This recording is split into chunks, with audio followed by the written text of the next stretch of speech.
in topics that matter. Stay tuned to The Issues, your plug to the stories making the buzz, from politics to science and technology, social justice, and more. Let's tackle the tough questions and expose the truth. The Issues on Voice of the People Television, Mondays to Fridays, 8 to 9 p.m. The Issues. Don't just react, understand. Behind every broken desk lies a broken promise. Education shapes the nations. But who is asking the right questions? Introducing Edu Dialogue, the show that goes beyond the surface, exposes the cracks, the corruption, and the silence in Nigeria's education system. Edu Dialogue, Saturdays, 3 p.m., only on VOP TV. We break the biggest stories, from missing funds to policy failures. We ask the tough questions and demand real answers. Edu Dialogue. If you're not watching VOP, I don't know what you're watching. Maybe you're watching your weight. Hello, beautiful people. This is Wale Ojo, and you're watching VOP, Voice of the People. Hi, guys. You already know who it is. This is New Energy. Flyers, whatever, live it. Keep watching VOP TV. Thank you. Hi, people. Jenny Albano here.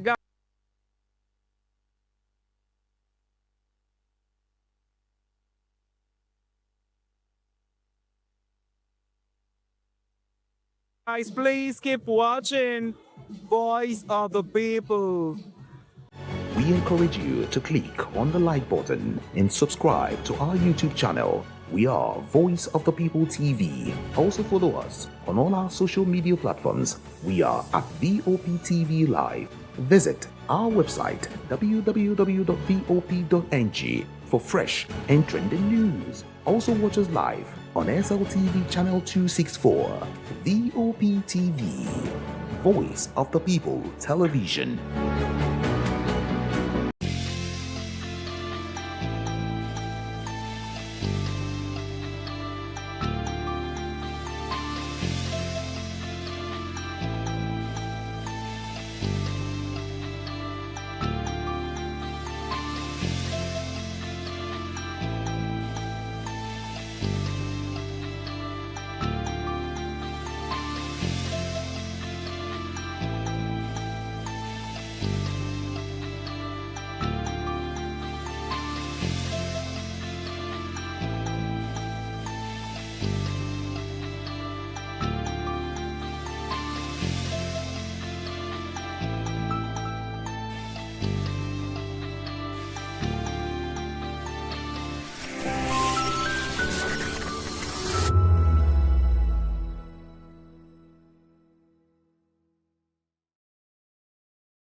Pets, awards, the razzmatazz, music, fashion, interviews, and more. Spotlight on Voice of the People Television. Let's feed you with all the juicy stories in the global entertainment space, bringing you the glitz and glamour as it is hot. Stay tuned to Spotlight, 1 p.m. Monday to Friday.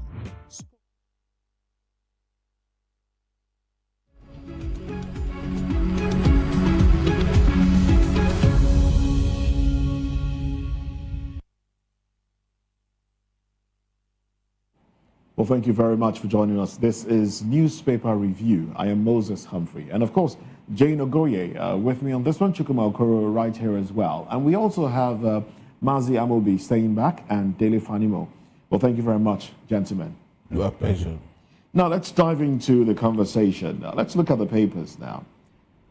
The Guardian has these headlines. The big story on the cover page of The Guardian is something I would like us to chiming on. It's about prepaid meters made available. Government has said, look, these meters are available, about 2.5 billion meters. Don't pay for them, just come and collect the meters. But there's a back and forth as to, how these meters should be distributed. And we know that prior to this time, residents have had to buy the meters. And, it's something you buy, but it doesn't belong to you, really. It's still the property of the discos that feed electricity into the meters. But anyway, this is the headline here.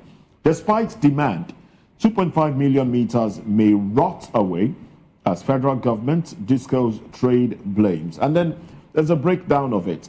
Nigeria's electricity metering crisis. Funding for metering initiatives.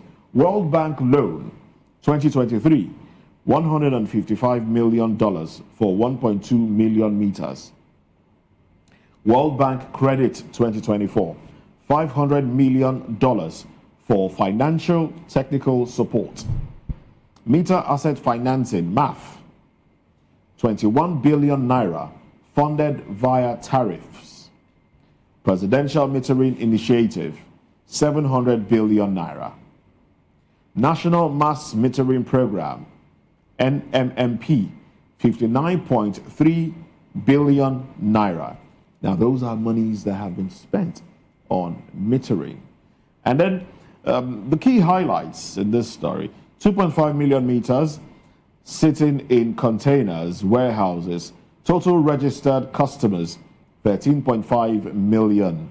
Metered customers, 6.2 million, which is about 46.57%. Unmetered customers, 7.2, which is about 53.43%. Only 150,000 meters installed in 8 months. And then challenges and observation as put together by the Guardian newspaper. Metering has continued to decline. Estimated billing still affects over 7.2 million consumers. Discos with better metering equal higher revenue collection, I beg your pardon. Tariff and market shortfall in 2025 remains high. Now that's the crux of the matter. Moses. It feels there's a game. I have a feeling that discos intentionally don't want to give out the meters so they could continue estimated billing. You see, this is the way it works in some of these discos. There is a particular community, maybe like 20% of the household are metered. Now you are leaving 80% on estimated billing. Now that particular community, the estimated revenue expected from that community in a month is 5 million naira. And electricity has not been consistent for the whole month, which means for this period, those 20%, it is what they use that will be debited from their units. What that means is, because they want to make sure that they attain that threshold of estimated target, they would spread whatever is the shortfall after deducting the 20% that are metered and spread it over the 80% that were on estimated bills. Which means if those people consumed 1 million naira, the rest 4 million naira, regardless of electricity came more, it didn't come more, they would have to pay. And that's why you have these people paying more than they consumed. Now, on the issue of metering, it's the same thing that is happening in the oil sector. Dangote says he pumps 50 million liters every day. And the average consumption in Nigeria today hovers between 40 million and 45 million, which gives Dangote at least between 10 and 5 million extra on daily basis, which is also a plausible reason for Dangote to say he has 28 days buffer. Now, on this Lagos-Ibadan corridor, there are 2 meter production companies. Government refused to patronize them. I'm not too sure if those 2 companies are still in operation today. Now, you went offshore to import meters. Because if everybody is metered, there will be trouble for the discos. Up till now, they are not distributing these meters to the end users, which is the consumer. Is it not when they offtake the 2.51 that are available now that you can now think of bringing in more? What happens to these people that invested so much money, probably got loan to establish that meter manufacturing company? What happens to them? They will go bankrupt. And then look at the humongous amount. This money you reeled out now is over 3 trillion. When you convert the dollar to naira and the naira equivalent, and you add the naira to it. And you add the naira to it, it's about 3 trillion. Do we really need 3 trillion to meter Nigerians? When you said the shortfall is just about 7 point something million, how much is a meter worth? Even when the ones you buy from these discos, the maximum for a 3-phase is about 120.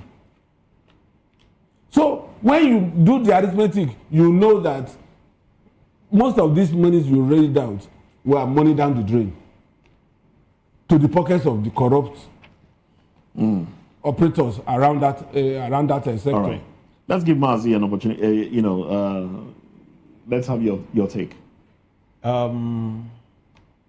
The discourse, part of what they put on the table is that they have meters already.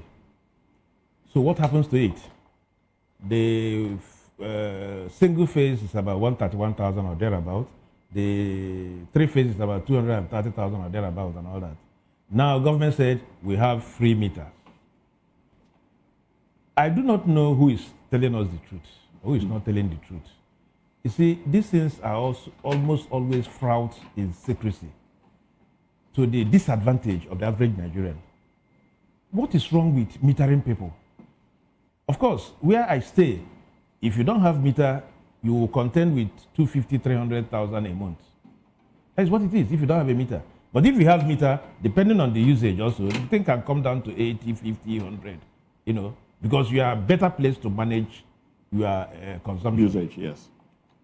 So where do we go from here? You see, ditto also the issue of transformer. Let me just digress a little bit. The issue of transformer. If you stay in an area and your transformer is dysfunctional, you'll be asked to come and do some things and then for you to get the transformer. Relate it with, what is it called? The communication space. Do we need to pay communication providers money to erect mast? It is when they do so, then people will hook on and make calls and they get their money back. But I do not know what is wrong with the power sector. This power sector, recall also that administrations in the past have tinkered with this problem of power, and yet we are still where we are. So what it tells me is that there is much to it that meets the eyes. Why can't these 2.5 meters be deployed? Okay, why can't government, look at what the discourse says they have, which people pay for, that has not been paid for. These things can be discussed at levels where it is possible to resolve their differences. I do not know whether Nigerians are cut out for this kind of suffering. In every sector of this economy, the Nigerian people are almost always shortchanged, which is very, very, wrong. I think the issue can be resolved by government. I do not think the power minister is talking from the other side, the discourse are talking from the other side. Where lies government authority to handle matters to the benefit of the generality of the people? And really, if you look at the monies that have been set aside for the production and distribution of meters, it's scary. Did we need this much money? I mean, let me just go through the figures again before Chukuma takes his take on it. World Bank loan given to us in 2023 was about $155 million, and that was just for 1.2 million meters. 1.2 million meters, $155 million. World Bank credit given to Nigeria in 2024, excuse me, $500 million, and that was for financial and technical support. I find that term funny. Meter asset financing, MAF, 21 billion naira, funded via tariffs. Presidential metering initiative, 700 billion naira, and then national mass metering program, 59.3 billion naira. So it's been billions. From 2023 to 2024 to 2025, billions. Okay, so mostly the first one you read out is 1.2 million meters. Yes, $155 million. $155 million. Yes. So apparently 1 meter is costing more than $1 million. Is that not what it is? Wow. You see, with due respect to the analysts on this show, I'm an analyst too. You see, this in Nigeria is very easy to be an analyst. You know why? You just need to develop a template. Like if you have a template now, no, if you have a template on the power sector, like we have now, which you took to the energy sector, the oil sector, what you just need to do is put it in. You go to the health sector, the same thing. You go to the education sector, the same thing. You go to the transportation sector, apparently, because we have the same, all of them present the same kind of challenges, the same kind of challenges. So you just sit back and say, oh, okay, so this is what it is. It's quite embarrassing. Look at something. Moses said 1.2 million meters, and we took $155 million. So apparently, if my mathematics, which is very poor, if it serves me right, we are buying 1 meter for more than $1 million.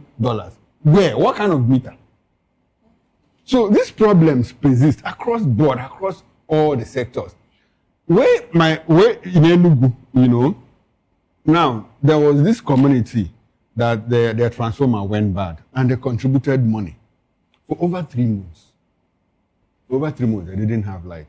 So they now contributed money.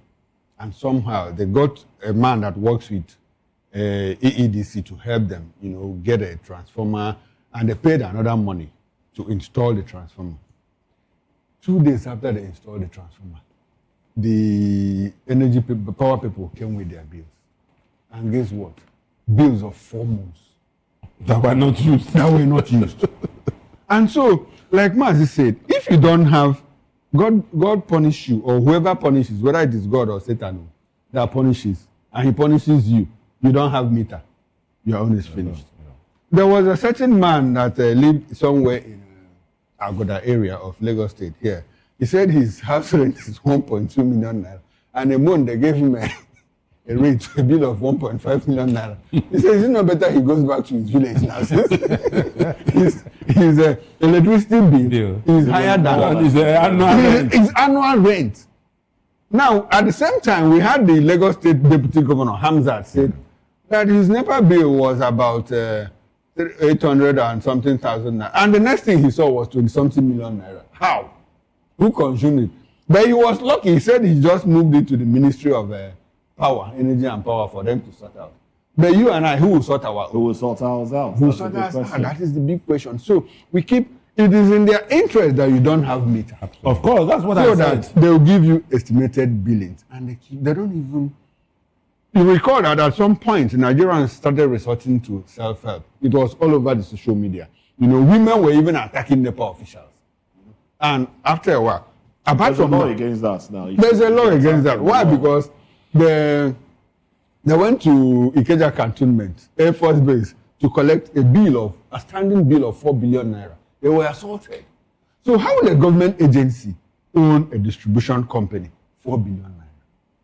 And you allowed it to accumulate up to the point that, look, to the excess of 4 billion naira, that you had to start using other means to collect it.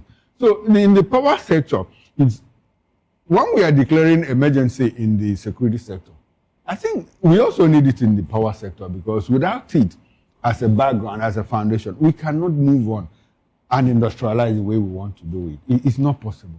What is really wrong with the power sector in this country, if not corruption?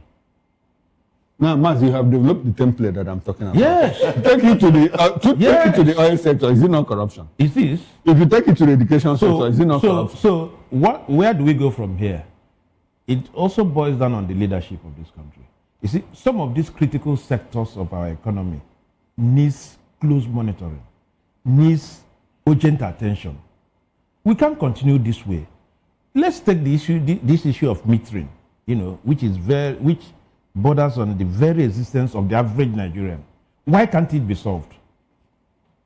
If, for instance, the discos are still saying that they have meters yet to be distributed, why did they not distribute it? Because once you go, you say you apply for meter, they will tell you the app is not opening. This, just be at alert. When it opens, you just pay in your money. And these are the things we have gone through personally, at a personal level.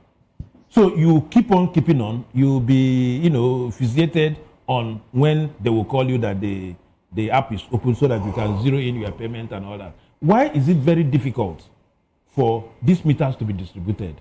Why has they made the conditions, the process, very Herculean for you to just, this thing should be, since they have it, it should be off the shelf. Once you make payment, the next thing is meter in the next 48 hours.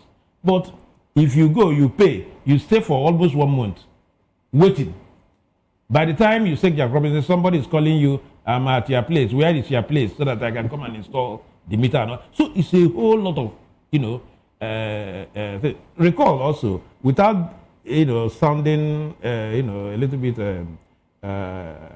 modest, as it were. These are also the processes people go through, Nigerians go through when they want to obtain their traveling documents, like the passport and all that.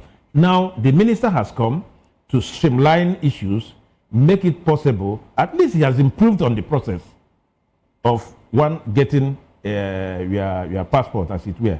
Why can't we do the same thing with metering in the power sector? It becomes very critical. And recall, just like Duma said, the centrality of power sector in a developing economy cannot be overemphasized. Even at your level, your homes and all that, once the power sector is not there, everything we are doing is, hampered. Not too many people can, buy diesel or fuel to power their generators these days. Ditto, the light, solar light and everything. Not too many people can buy. And the solar light even has limitations on the kind of equipment that will be powered and all that, depending on, whatever. So what we are saying in effect is that the power is still the best from PSCN. It's still the best that can serve an average Nigerian to achieve their, Yes, Master, to answer your question directly, why we cannot replicate what we have in the documentation area of passport, why we cannot replicate it in the power sector is because in the power sector, there are entrenched interests. And it's been some kind of deregulated to the extent that we have players, private players.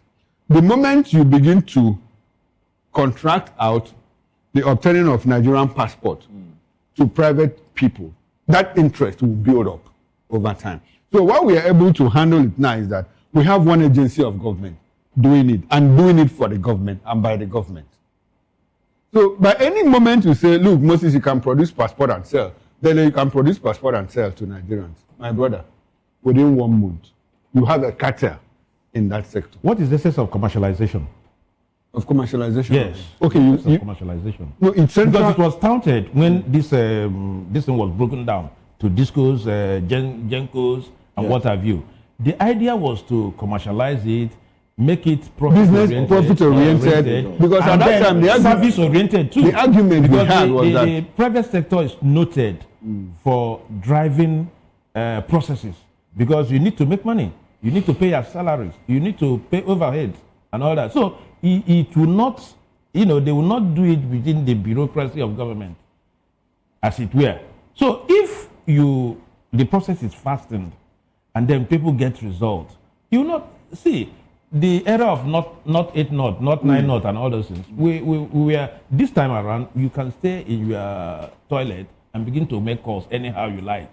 I could remember vividly, in this Lagos, we moved from where we are to Anthony or Surulere, where you can stay by 7 a.m. to connect to America and all that. Me, I was even going to night. You see, so this is the issue. Now the thing has been commercialized, liberalized, and everything. You can do anything you want with your phone. That same situation can be replicated in the power sector. That is what we're saying. Yes. All right then. Okay, let's get into another conversation now. Let's talk about the strike, the Sokoto strike. Now, the Sokoto airstrike reopened sovereignty debate as Akpabio, Ningi differ. All right. Now let's. This is the meat of the story here. The riders to it. Akpabio blocks debate, calls for closed door briefing. Ningi, Nigeria risks losing sovereignty over foreign military strikes.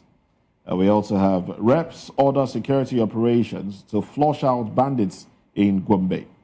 Insecurity, IPCR urges federal government to move beyond military solutions.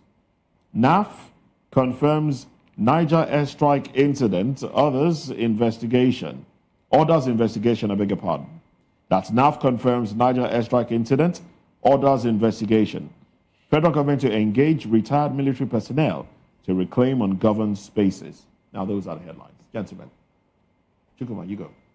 Well, talking about how the Sokoto strike affects Nigeria's sovereignty, it's one area that is, anytime people talk about sovereignty, and coming from somebody, as highly placed as Abdul Ningi, when the moment I read this, I asked myself, does he understand the concept of R2P, responsibility to protect? That essentially, limits every country's sovereignty. Sovereignty is not cast in stone, it's not cast in concrete. If you are brought up, like before now, we had the OAU, Organization of African Union, their governing mission, part of their governing mission was, to protect territorial integrity, the concept of non-interference. But after Rwanda happened, after Liberia happened, and all of that, look, they had to change that governing mission to responsibility to protect, because at that point, the issue of non-interference had died down, because you cannot watch your neighbor being slaughtered. You cannot look at the next family, they are killing themselves, and say, oh, it's their problem. So when they moved from OAU to AU, that concept of R2P was borrowed, from the international community after what happened in Sarajevo, the Srebrenica killings and all of that during the Yugoslavian war.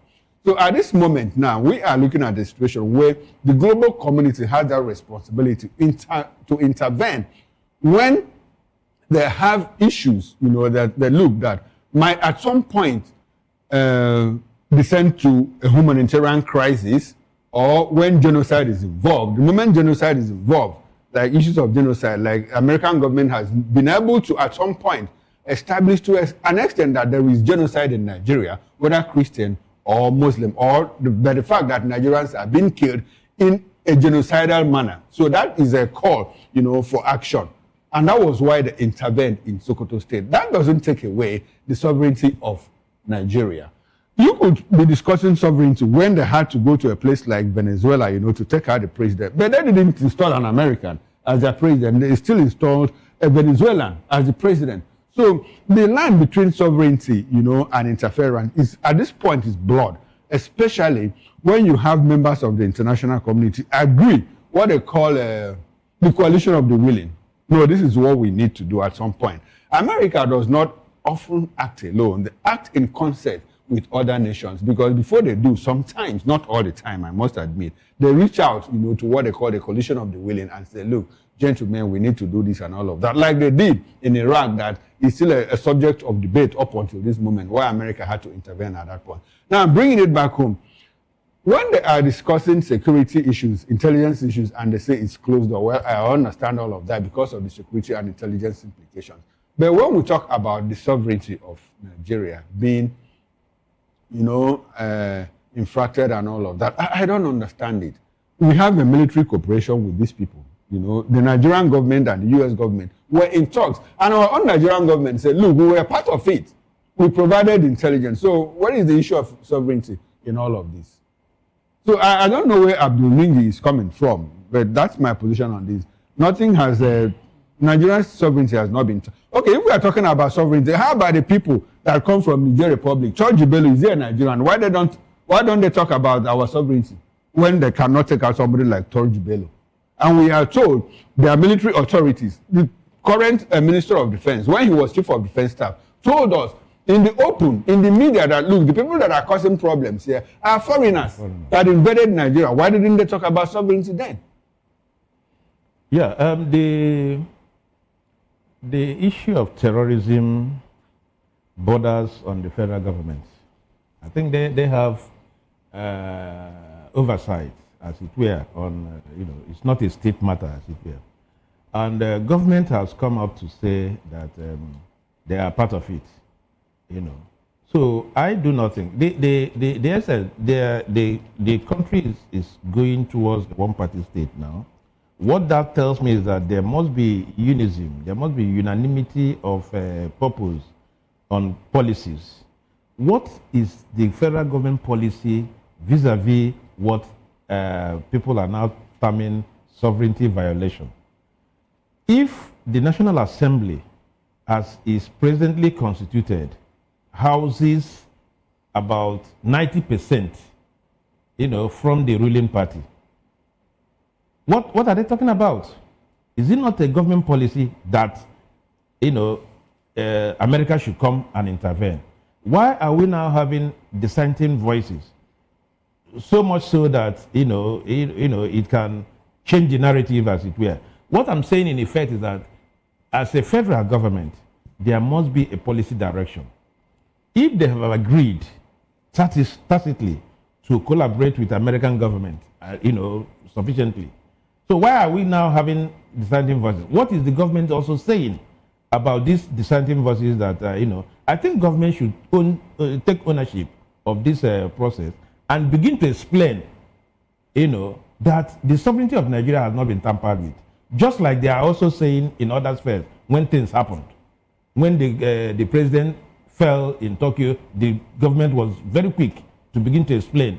Now, when this type of things happen, the government should also be quick in explaining Nigerian position, because that explains it. If government is aloof when some of these statements are made, it will be misinterpreted, both internationally and nationally here.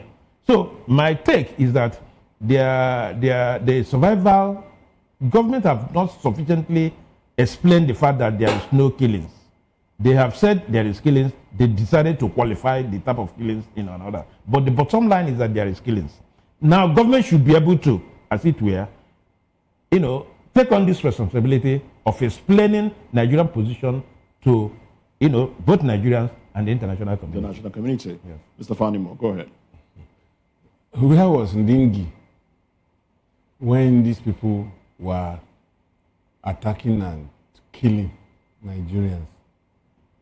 Where was Ningi when it became apparent that the military architecture was overwhelmed? Where was Ningi when some of his compatriots were saying an attack on Boko Haram is an attack on our people? Where was Ningi when people were saying if the deals brokered between government at state level and bandits, which are called terrorists, that it will rupture the security of that particular state to the extent that because we are annoying them? Where was Ningi then? And then help came offshore to the extent that we are seeing results, and our military is coming alive to also give the necessary support. Where was he? Does it mean that he is happy that people are being killed? Is it because it has not gotten to his doorstep? These are people that when the president withdrew their security aids, they almost ran out of this country. So it means that because it didn't touch them, they don't care. Now, it's touching them, and they're now finding ways of restraining further support, further intervention from America and elsewhere. For me, it's not something that is debatable here. What is it driving that? Nothing. Okay, this is what he's saying. This is what he's saying actually. He says, according to, we said neither the president nor any arm of government has the constitutional authority to permit foreign powers to conduct military strikes within Nigeria without legislative involvement. Legislative involvement for an emergency? Where? Let him quote the particular section of the Constitution that says that. Some of these people, they just come to say anything they like without even doing the due diligence they should do before they come on air, before they start talking to the media. He should quote that particular section of the Constitution. He didn't say this to the media. He said it's in the House, actually. Of course, the plenary. Okay, yes. I do understand that the Constitution clearly states that, look, the Nigerian president should not commit Nigerian military outside Nigeria without approval from the National Assembly. And if he does, there's a specified timeline to do which he has to regularize it and come back to them. Which we saw in the case of Benin Republic. Exactly. But the one I don't know is now that Nigerian government, before they collaborate with another country, that they must go to the National Assembly. I'm not aware of that, and that is present danger. Yes. That you need to call. That's what he said. And Dele has challenged him to provide us. They should provide us the constitutional provision that says that. Clearly states that. You see, when it suits some people, or when it suits government, they begin to put laws. When it doesn't, they stay silent on it. Now, what is at stake is the lives of Nigerians. Abdul Ningi, from all indications, should have been happier. Because what baffles me a lot is, this side taking when it comes to the issue of exterminating terrorists in the north. You see some pockets of northerners taking sides. You now begin to wonder, why are these happening? Why? What is the need for them? What is the need for them? We have Isaac Tanko joining the conversation. Isaac is in Kaduna, and he's seen firsthand the activities of these terrorists. Isaac, sorry for keeping you online waiting. Talk to us. What's your thought on this conversation, this headline from the National Assembly? And, Senator Ningi saying, look, the government has no right to allow foreign country into Nigeria, into Nigeria's airspace. In fact, he says our airspace has been invaded. Let me see if I can get his exact words so I can quote him directly. He says, I'll probably get to it in the course of the program, but go ahead with your thoughts. For having me again. Honestly speaking, I'm sorry to say that most times when the North is being mentioned, I feel hurt and feel ashamed. Sometimes I wish it is not generalized, because when you generalize the North, sometimes you infringe on the opinion of others who are not really seeing things from that direction. The problem we have with the North is the Islamic North. That is the truth. I know people don't like hearing this reality, but we cannot solve this issue without coming to terms with this reality.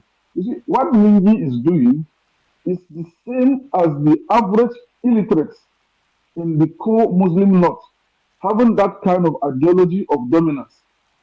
Each time anything good is coming, they feel it's an arbitration to their sovereignty. And the harm these people are causing into the sovereignty of this nation is beyond the intervention of America.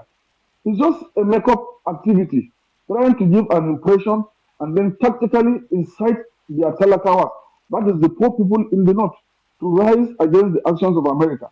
Now, if you look at the strategy, if you look at the whole thing entirely, like this saying that says, what you are looking in Sokoto is in your Sokoto. But this time around, what we think is in our Sokoto is in Sokoto. America don't just attack blindly or without verified intelligence. We have been hearing and knowing and being told that where America actually strikes in Sokoto is the armory of these terrorists. All of us were thinking that most of these things are in Sambisa forest, not knowing that their main armory is in Sokoto. Okay, if these things have been destroyed, and then you have a legislation from that region that is kicking against, then what do you think of this ideology? Most of these things, I see them being as congenital abnormalities. And they come in touch with this kind of ideology within their neonatal stages of life, that no matter how you strive to do the right thing, they will always see it from a religious point of view, not in the interest of the nation. That is why in most of their submissions, they keep talking about the interest of the North, the interest of the North. And when you come back to the North, the interest is streamlined within the Muslim North. And, don't give spaces for Christians to contribute their quota.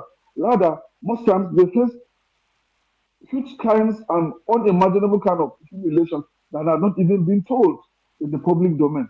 So what Ningi is doing to me is not strange. It might be strange to others, but to us that domicile in the North, we know it's part of them. It's a system they can hardly do away with.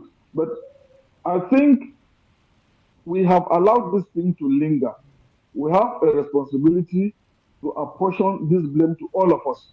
Because what we think is far away from us is actually living within our doorsteps. And except we all rise to correct this anomaly, honestly, as it lingers, it will haunt everyone. Thank you. Well, there you have it. Sorry, Moses. I am tempted to, agree that there is what we call terrorist economy or terrorism economy. In Nigeria. And it's a very booming economy. Yes. So this lays credence to what is happening. Of course, if there is nothing like that, I think Nigerians should be very happy that help is coming from somewhere. But because there is something that looks like a terrorist economy or terrorism economy, it enables people to make serious money. And once they make this money, they become big, become unassuming, become larger than life, stature, and all that. So what it means to me is that this terrorism economy really exists. Otherwise, some of the vibes we are getting from the North will not be there. It will not be there because if people certain players in the North, yes, we are making money off this, and that is why they have come to defense, more often than not, of the attempt to annihilate, this emerging economy, as it were. So it is left for the government. A lot of things, responsibility, rests with the government to be able to take on the gauntlet and then deal decisively with this menace, that is bringing Nigeria to her knees. All right then. Oh well, let's check some of the headlines from the Punch newspaper. Jane. Let's take on Desiani story. So, on the front page of the Punch newspaper, Desiani lavished over 4 billion naira in London luxury store. UK prosecutors. There's something on the APC. 2027, APC moves to manage defection, gains, internal crisis. I think we should just take on Desiani. Mr. Fanimo, what are your thoughts on What concern us with Desiani spending our own money? So they said her what? Her own money. No. Yes, now. No, listen. Her own money. What? No. There's a part of it. I like us to. Let's read. Okay. While the list speaks, there's a part that Moses wants us to talk about. There's a part I also want us to talk about. So let us start from your own. Okay, No, you can do that except. okay. That's really excellent. So the jurors were told that the former minister maintained a lavish lifestyle in the UK, including the use of a personal shopper at Harrods, a service available only to black tier reward members who spend more than £10,000 annually. The prosecutors alleged that over £2 million was spent on Alison's at the Brampton Road store with several purchases made using payment cards linked to and the debit card of his company, Tenka Limited. Some people here in Nigeria, they shipped $3 million to buy house offshore. They have not been prosecuted. Do you have the information? Do you have the information? I said I was told. Okay, you didn't say that, but now you have And told. okay, okay, I'm now saying it so that you not come and send the EFCC to come and interrogate me. But you see, let's be serious about this now. You see, it speaks to the way we are wired. This is a woman that has been declared wanted in Nigeria. That declaration has not been lifted. This is a woman that was accused of stealing so much from the national till. And this is same woman that was reported in major newspapers early last year that she was begging to come back to Nigeria. To be tried in Nigeria. To be tried in Nigeria.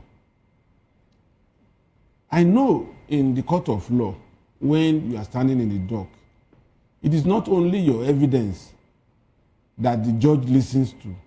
He also looks at your demeanor.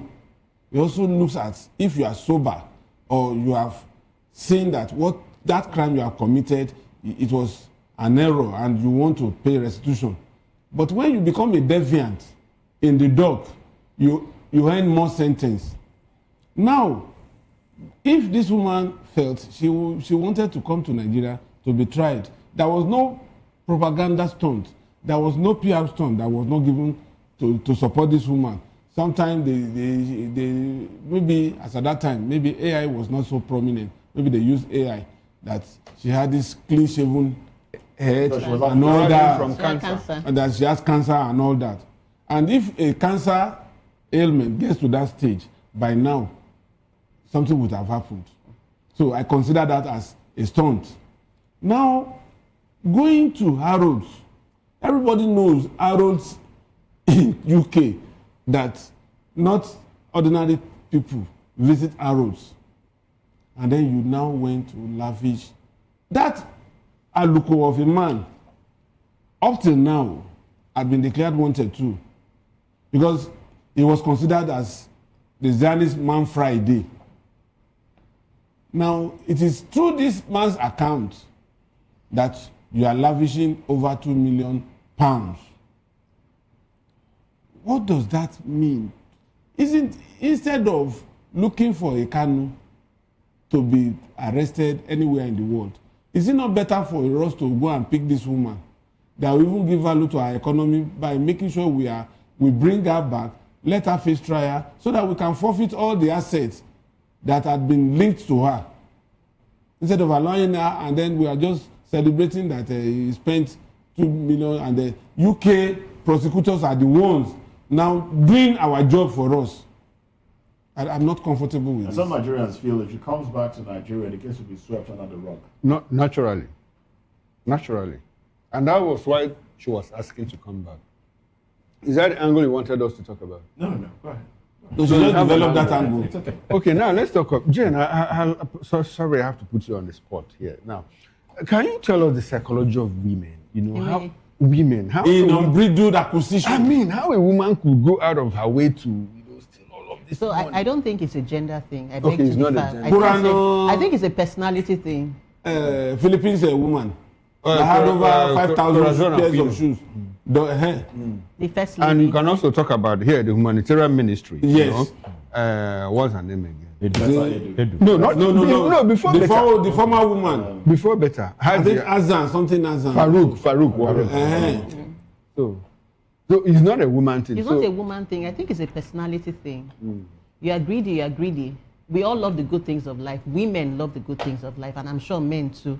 So it is based on your personality and your values. I may get into office and I don't know what, really I don't know, I may hold political office or a position. I don't really know what I'm capable of doing, maybe until I see that kind of money. And you know that in Nigeria, they have so much access. When you're in And government, women like to you oppress have, each other, really. So we like to oppress each other. Men don't oppress themselves. It's okay, we're brothers. What I wear is what I wear. What you wear is, yeah. But really, all of us on this table really do not She was know. accused of buying a very expensive bra at some point. Yes, the woman loves the good things of life. Yeah, but that's away from it. I'm just saying that all of us here on this table, we really do not know the extent. That's not away from it. Okay. So, but we all know, we really do not know how far we can go or will go if we are placed in some, Yes, like juicy offices. Anymore now. I know if you. No. Do you know how far you can go? Chukwuma said something when we That- were counting him to be a minister. And What did you tell He has us? made his Say it position. in open. I've made my position clear. I've made my position clear that I'm going to be a good minister. Who is a good? What is a good minister in A your? good minister is one that delivers his responsibilities Dividends of the without blemish. Without blemish.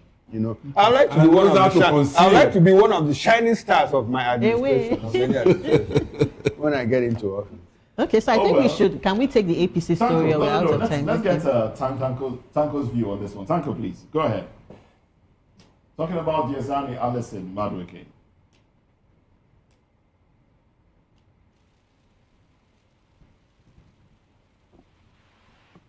We can't get your audio feed, so you might help us with unmuting your device. Hello? Yes, now we can. Go ahead, please.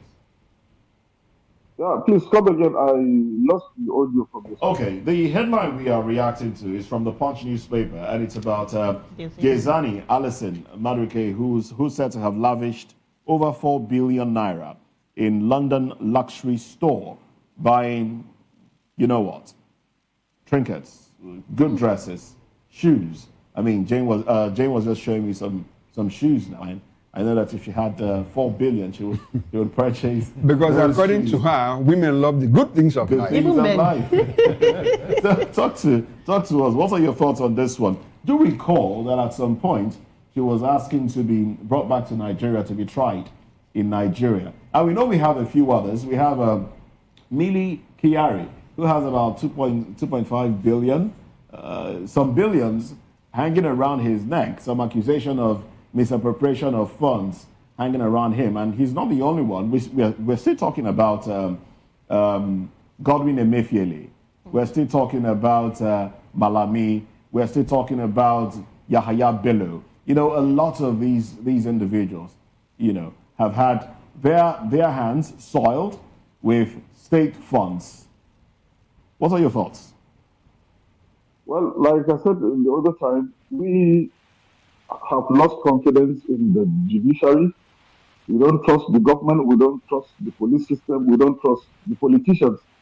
So definitely, Diezani will actually prefer to be tried in Nigeria, where justice can be doctored, where justice can be decided, where justice can be bargained. And I have not much to say about this, but entirely, if you look at the behaviors of these people, if you take time to psychoanalyze them, you will not be left with a choice than to diagnose them with moral and, retardation. Because a normal and a humane and sane person cannot spend these huge amounts of money on clothes and whatever and say they need the good things of life. When you need the good things of life and then you do it at the expense of others, then what good do you tend to achieve about life?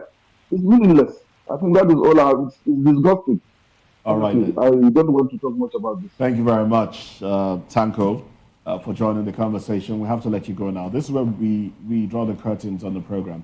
And big thanks to Dele Fanimo and Mazi Amobi Iheburu. I would have loved us to talk more about Nigeria earning 55.5 trillion naira from crude oil sales in 2025. I mean, if we've earned this much from crude oil sales, this could just fund the budget. 2026 budget, I mean. Oh, well, there's also the story about gunmen abducting a pregnant woman in Ondo community. And also, 2027 APC moves to manage defection, gains, internal crisis, and the rest of them. Well, those are some headlines that you will find on the cover pages of the dailies. But this is where we say it's a day on Newspaper Review. And on behalf of Jane Ogoye and Chukuma Okoro, who makes a comeback later tonight at 6 p.m. And they will be traveling around the country, of course, and bringing you stories that you don't want to miss. Well, that's at 6 p.m. on Political Lens. Sports comes up next at 11, right here on the dial. I am Moses Humphrey, wishing you a beautiful morning. Bye for now.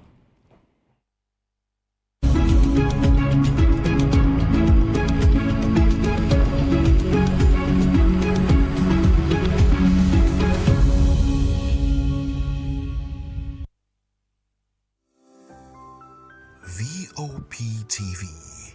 Now, you have more than a voice.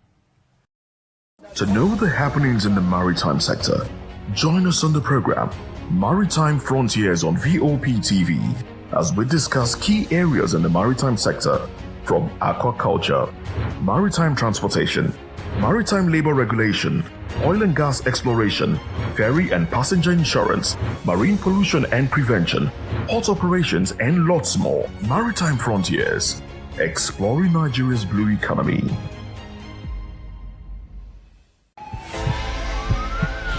This is Health Check, your weekly guide to better living, smarter choices, and trusted answers. From everyday wellness to urgent health issues, we've got you covered. Health Check, only on Voice of the People Television, where your health has a voice.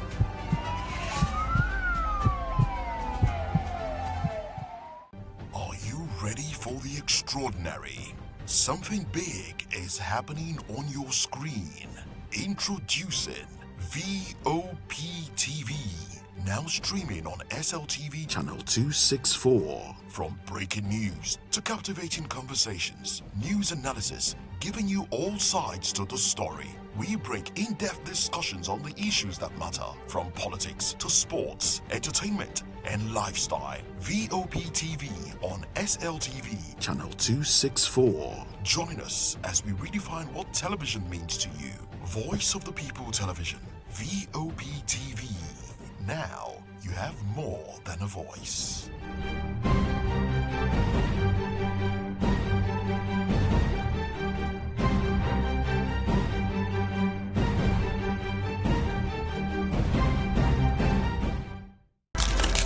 In a world where power shakes with every headline, In a nation full of questions, in a world filled with noise, the truth needs a voice. The policies that shapes our world and the economy that determines our future. Every hour, every day, the grapevine keeps buzzing. And together, we are committed to telling the stories that shape our world, because your voice is our focus. Don't forget, our voice matters the most. Let us come together and share our concerns.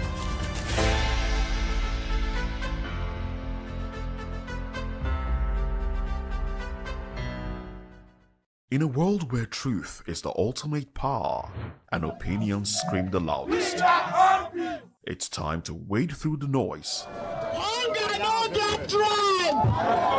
Hunger no get religion! And scan the human interest and trending topics that matter. Stay tuned to the